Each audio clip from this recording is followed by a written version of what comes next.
देवियों और स्वजनों, आज से लगभग 2400 वर्ष पहले अनेक देशों के विद्यार्थीगण तक्षशिला विश्वविद्यालय में शिक्षा प्राप्त करने आते थे। 20वीं सदी में गुरुदेव रविंद्रनाथ टैगोर, महामना मदन मोहन मालवीय तथा पूर्व राष्ट्रपति डॉक्टर सर्वपल्ली राधाकृष्णन ने उच्च शिक्षण संस्थानों को नेतृत्व प्रदान करने के विश्वस्तरीय आदर्श प्रस्तुत किए।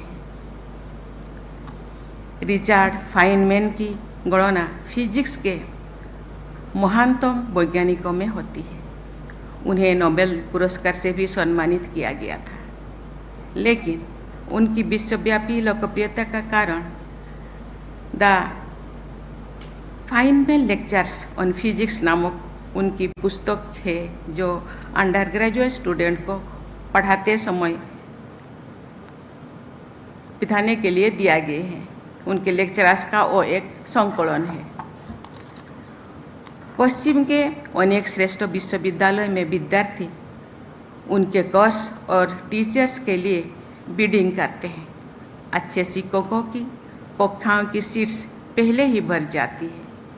हमारी राष्ट्रीय शिक्षा नीति 2020 में भी अच्छी शिक्षकों की केंद्रीय भूमिका पर प्रकाश डाला गया है। The part of the national education policy 2020 related to higher education contents a chapter of motivated, energized and capable faculty। देवियों और स्वजनों, उच्च शिक्षा अधिकांश युवाओं के लिए प्रतिकूल परिस्थितियों के कुछ चक्रों से निकलने का सबसे प्रभावी माध्यम है। सामाजिक तथा आर्थिक रूप से वंचित समूह से आने वाले युवाओं के लिए समतामूलक और समावेशी उच्च शिक्षा उपलब्ध कराना राष्ट्रीय शिक्षा नीति की प्राथमिकताओं में से एक है। ओडिशा के अपने छोटे से गांव से शहर जाकर अध्ययन करने के अपने अनुभवों को याद करके मैं कहना चाहती हूँ कि उच्च शिक्षण संस्थानों में आने वाले फर्स्ट जनरेशन स्टूडेंट्स के प्रति संवेदनशीलता का वातावरण बनाकर आप सब एक महत्वपूर्ण सामाजिक दायित्व का निर्वहन करेंगे। जिस तरह एक बड़े संयुक्त परिवार का समझदार और संवेदनशील मुखिया और वरिष्ठ सदस्य अपने परिवार के हर सदस्यों की ज़रूरतों पर ध्यान देते हैं, उसी तरह आप सबको तथा शिक्षकों और कर्मचारियों को विद्यार्थियों की आवश्यकताओं के प्रति संवेदनशील रहना चाहिए। आप सब विद्यार्थी के मार्गदर्शक भी हैं और अभिभावक भी। आपका प्रयास होना चाहिए कि उच्च शिक्षण संस्थानों के परिसरों और छात्रावासों में विद्यार्थियों को अपने घर जैसा सुरक्षित और संवेदन पूर्ण वातावरण मिले। शिक्षकों और संस्थानों के प्रमुखों को ये सुनिश्चित करना चाहिए कि विद्यार्थीगण तनाव मुक्त होकर अध्ययन का आनंद ले सके। क्या ऐसे हो सकता है?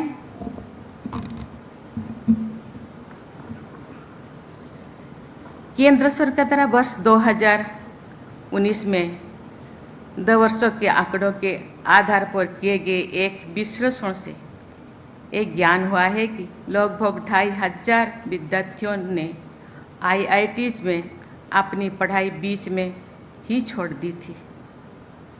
उन विद्यार्थियों में लगभग आधे विद्यार्थियों आरक्षित वर्गों से ही है।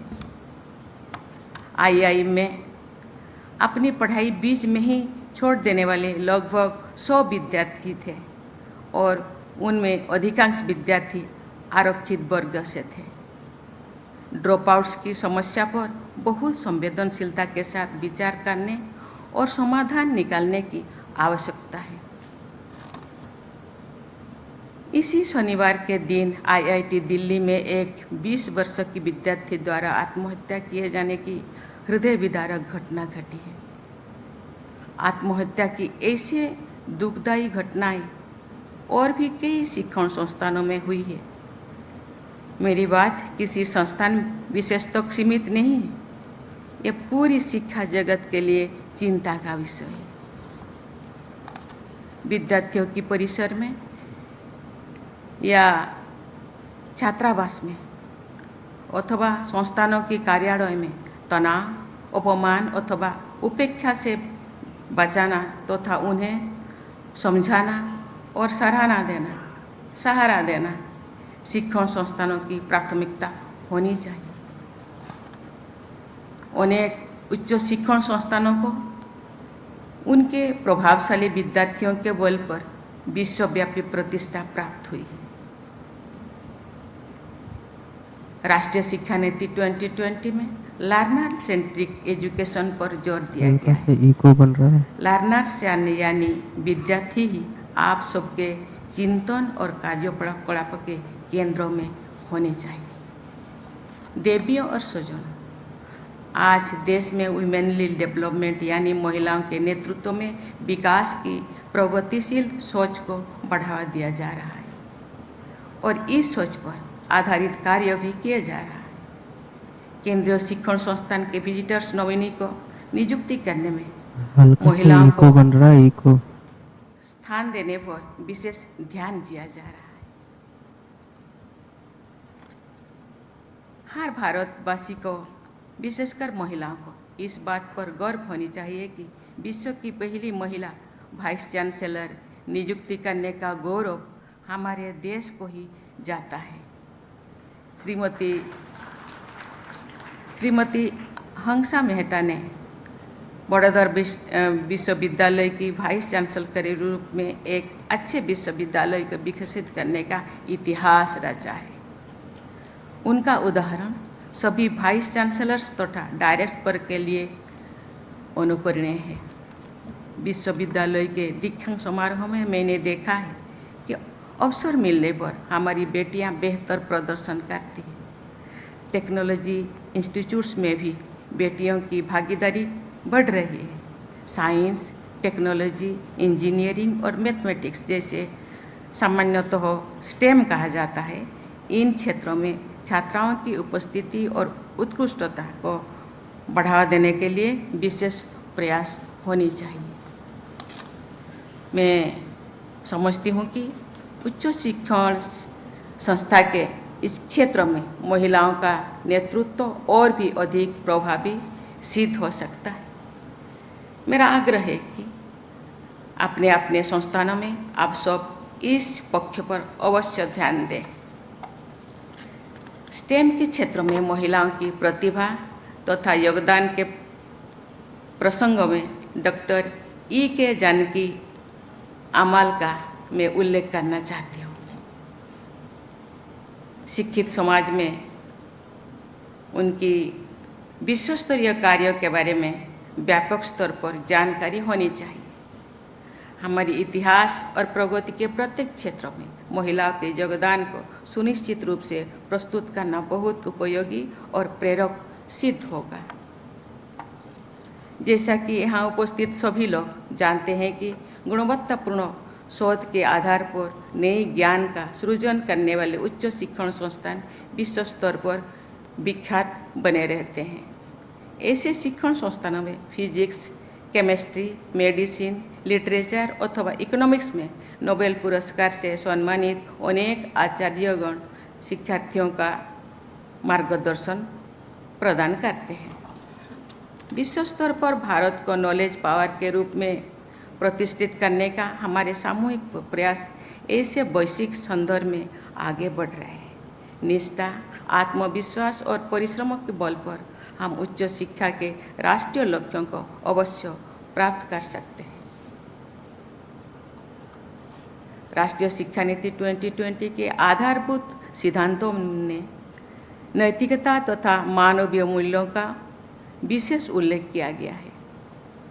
युवा पीढ़ी के लोग अपनी पिछली पीढ़ियों के सफल व्यक्तियों में अपने शिक्षकों और आप सब में अपना रोल मॉडल देखते हैं।